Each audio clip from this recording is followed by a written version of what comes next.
Hey monkeys, it's Jim from Small Time Outlaws, bringing you the 5th video in this simple game programming tutorial series. In this video we're going to be setting up our game so it automatically creates new floors and deletes old ones based on the camera's position. So our game can run forever! And we're going to create a class to hold the variables that actually control the difficulty of our game.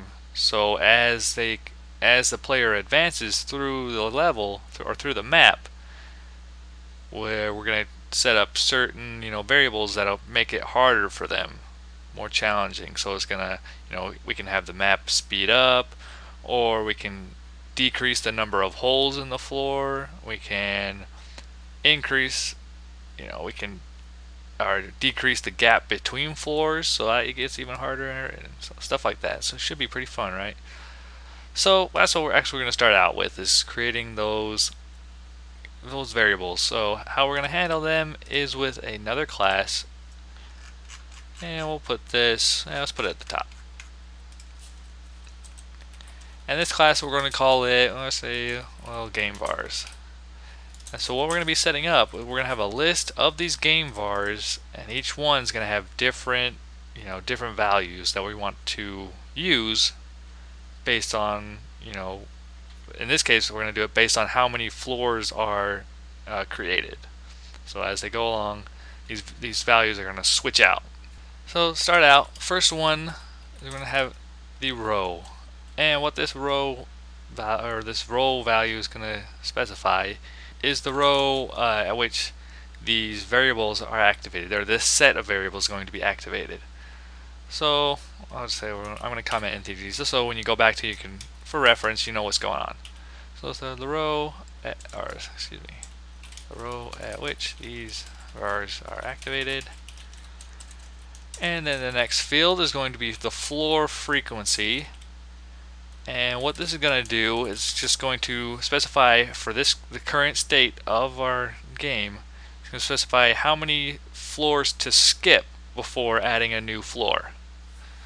So I'll just write that down. So how many floors apart that new floors are generated. And then we're going to specify the minimum number of holes you want at this current point in the game. So the minimum number of holes in each floor, and then the maximum number of holes.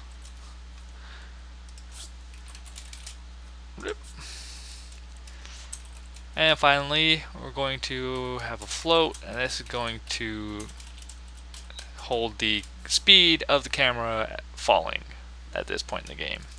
So the speed at which the camera falls.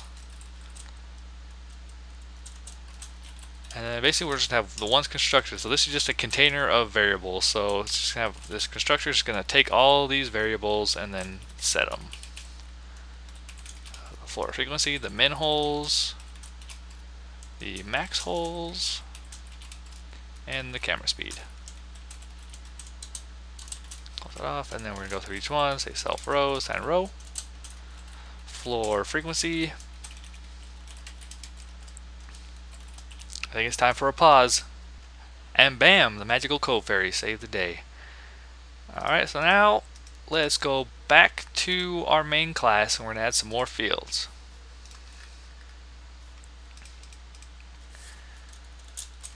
The first field is going to be cur row. That's going to store the current row that the camera's on. So the game's going to check this cur row, and once it matches one of your game var values, it's going to swap out those values for it's going to swap out the old values for these new ones. And we're going to create another one, and this is going to be called last floor row, and so it's going to store the last row that a floor was generated on. So that way we know, okay, once we hit the last floor on. Then the next one, this is going to store the next row to generate a floor at, So it's going to add, basically it's going to add our floor frequency to this last floor row and then store that, and then once this current row equals next floor gen, it's going to create another floor.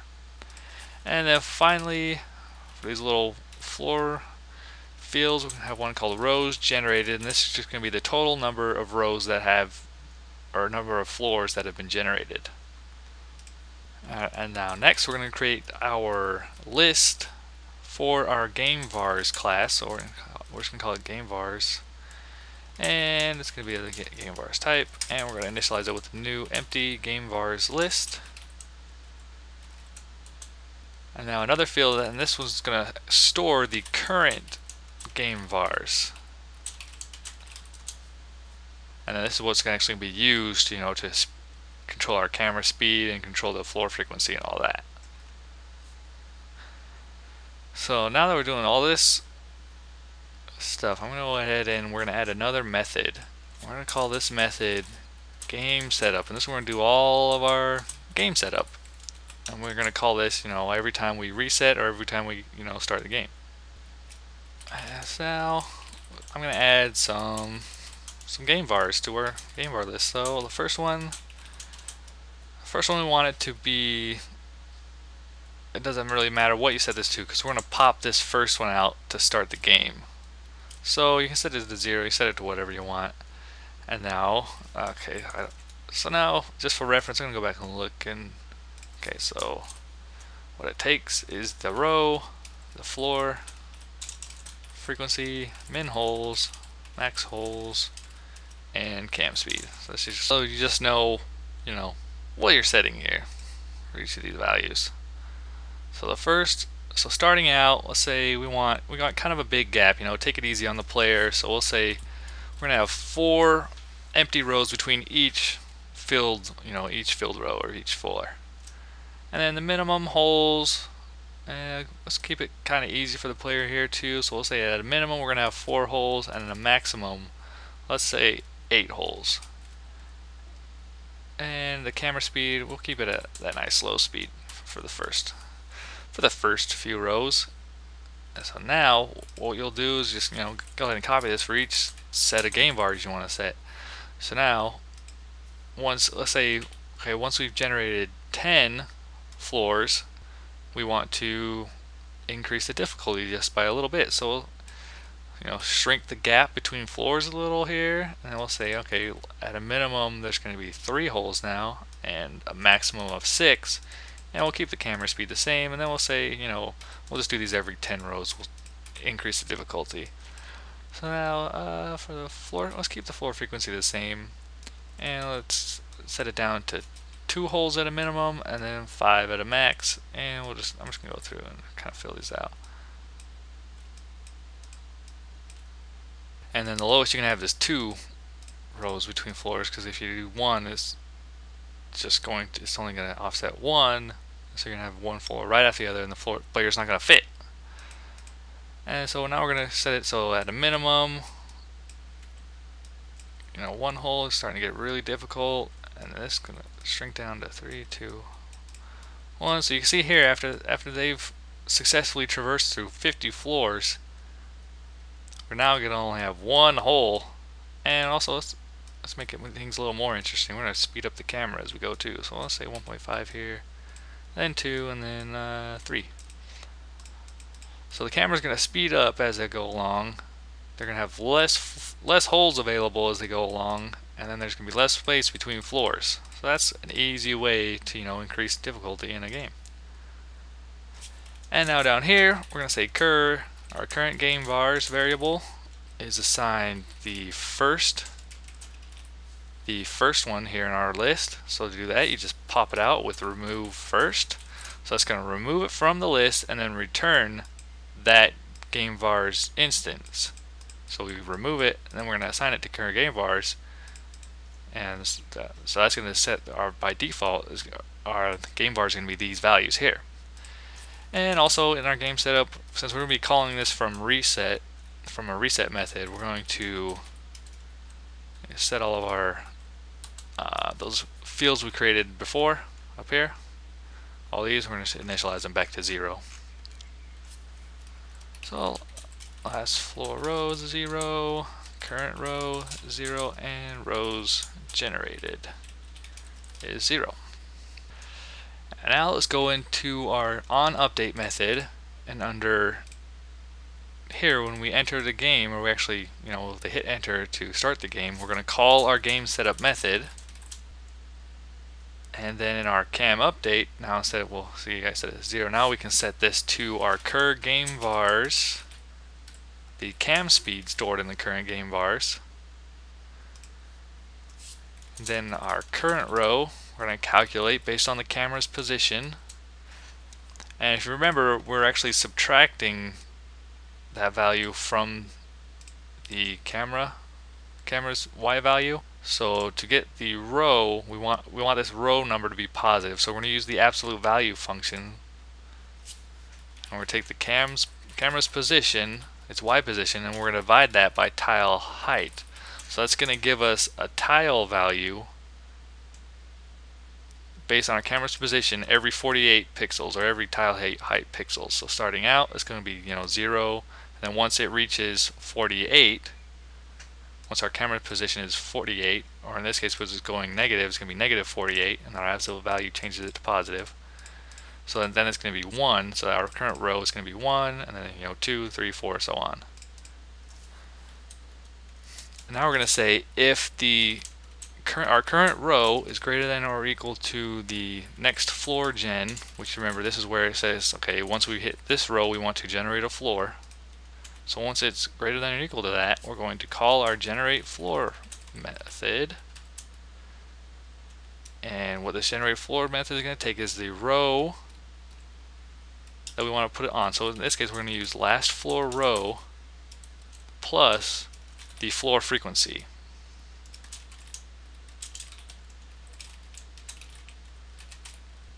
And then inside our generate floor, we're actually going to reassign this last floor to the row that came in. So as it goes on, it's just going to increase this value by this much over and over and over. And now we can end that. And finally, we need to check if the number of rows that have been generated is greater than or equal to our next game vars is waiting to be popped in. The row value for the game var, we need to swap it out so our difficulty increases. So now we're going to say if rows generated is greater than or equal to our game vars first, so this is how we access the first item in our game vars list, then the row value. So once that happens, it's going to pop out. Oh, and we also want to make sure our game vars actually has values left in it, because once we reach the maximum difficulty, we don't want to try and access that first value in there, because then our list is going to be empty. You're going to get an error there. So now, if that happens, we're going to assign the current game vars to the first item in the game vars list and then remove it. And now let's go into our generate floor method, and we're going to swap this out for our current game vars, the min holes and max holes. So we'll go current game vars, min holes, and current game vars, max holes. So it's going to give us a random number between 3 and the max, or excuse me, the min holes and the max holes, and we want to include the max holes in this case. So you'll want to add 1 to that, so that we'll actually include that value in our random number. And then down at the bottom, after we add our blocks, we're going to set our last floor row variable to the row. So I set it to the last row that was a floor was created in. Then we're going to say the next floor gen, we're going to increase by the cur game var the floor frequency, so we know when the next time we want to make a floor.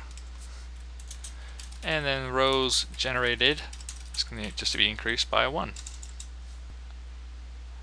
And now before we run this, we need to get rid of these generate floor calls that we set here temporarily, because that's going to cause problems. And let's go ahead and run it. Okay, hit enter. So now you can see our first floor is generated, and as our camera is going down, it's automatically creating new random floors. And they're all being created, based on our game var. So we see we've got quite a few holes starting out in our game, but then as it goes along, these holes are going to become less and less frequent, and these floors are going to start closing in on the player. So, but you can also see here we have this huge gap down here. All of our floors are being generated right here. We want them to actually generate, down below the screen. So to fix this, so you can see one of the game bars kicked in. So our next game bar, so our floors are spawning faster. It's pretty cool, right?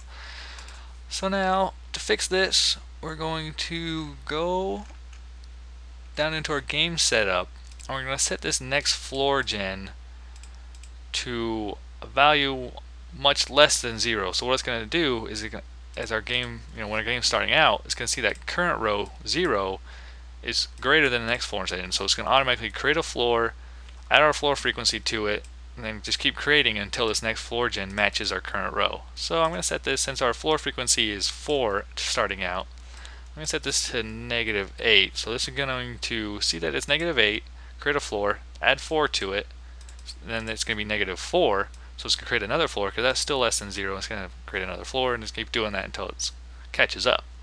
So you see when I run this, see now we have floors already created once our game starts.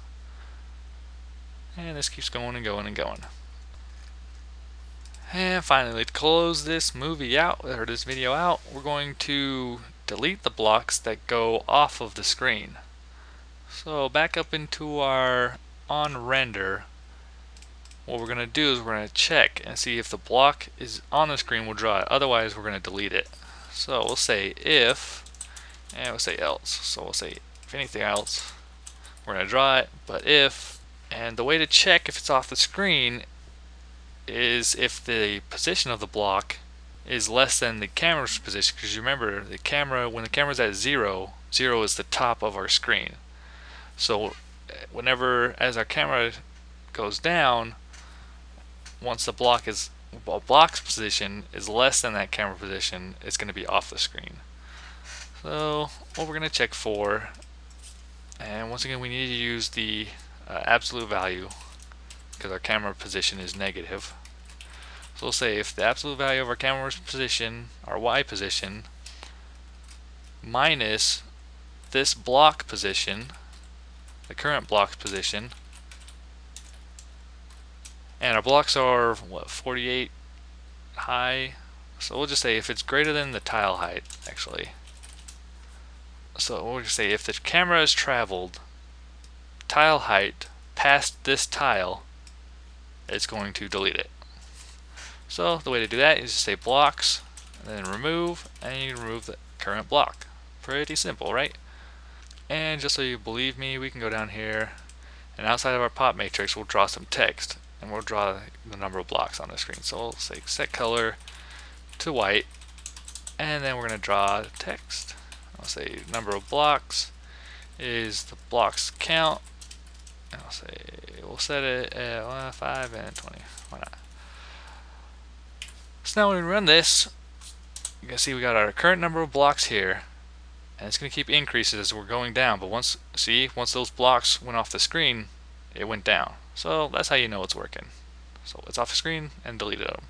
These ones going off the screen and deleted them. So now you can see this is a good way, to keep the game running nice and smooth, nice and fast. We're keeping it so only the blocks that are currently on the screen are actually going to be called, or their draw calls. So, yeah, you know what I'm saying. Okay, so, and now we want to actually reset the map, which we haven't done yet. So instead of adding more stuff to this if block for the R key, we're actually going to create a new method called reset, and we're going to put all of our reset functionality inside there just to kind of clean it up, and so we can call these reset functions from other places other than just when they hit R. So now we're going to copy. See, I copied and I cut those so we could paste them down here, and I'm going to add the blocks. We're going to clear our block list, and we're going to clear the game bars list, and then we're going to call game setup. And this will completely reset our map and reset our game. And I'm also going to do that for when we hit enter at the beginning, instead of just game setup, we want to actually reset it there, because eventually we're gonna return to the main menu, and then you can restart from there.